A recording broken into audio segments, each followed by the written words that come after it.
দর্শক, সাভারের আমিনবাজারে চামড়া সংগ্রহের প্রস্তুতিও চলছে, সেই খবর জানবো এবারে। আছেন সহকর্মী ফয়সাল রয়েল।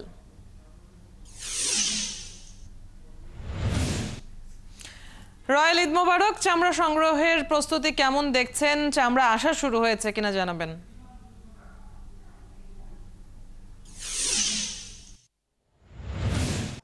ধন্যবাদ দাদুদি, আপনাকে ঈদের অনেক শুভেচ্ছা জানাচ্ছি। আজ আমি এই মুহূর্তে আছি সাভারের হেমায়তপুর এলাকার মধ্যে।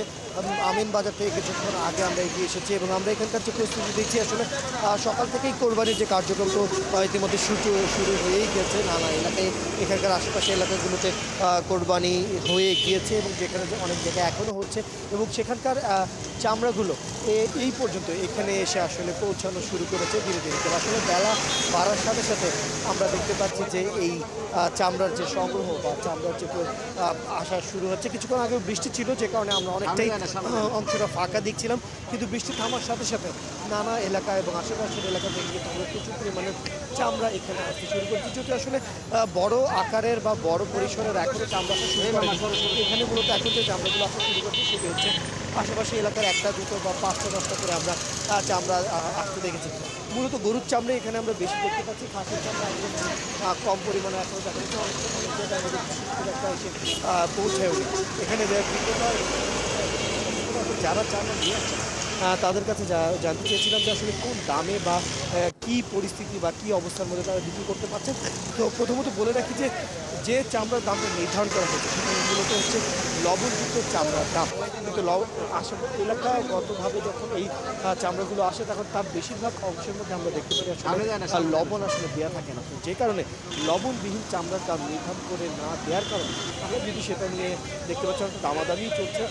বর্গফুট অনুযায়ী সরকারি যে দাম সেটা আসলে নির্ধারণ যে দামে নির্ধারণ সেটিকে আসলে এই দামে চামড়া লবণবিহীন যে চামড়াগুলো সেটি আসলে বিক্রি করা হচ্ছে না, উল্টো অনেকটা কম দামেই আমরা বিক্রি হতে কিন্তু দেখছি। এখানে আমরা যখন যারা কিনছেন এই চামড়াগুলো তাদের সাথে যখন কথা বলছি তারা বলছিলেন এই চামড়া এখান থেকে খেয়ে সংগ্রহ করা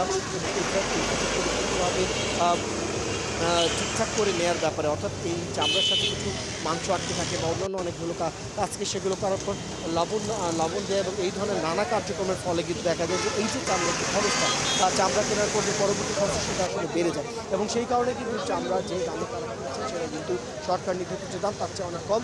তবে এই দাম নিয়ে আসলে ক্রেতাদের এখনও বেশি পরিমাণে ক্রেতারা আসলে বিক্রেতারা এখনও আসেন নাই, তাই দাম নিয়ে এখনও অভিযোগ খুব কমই জানা যাচ্ছে।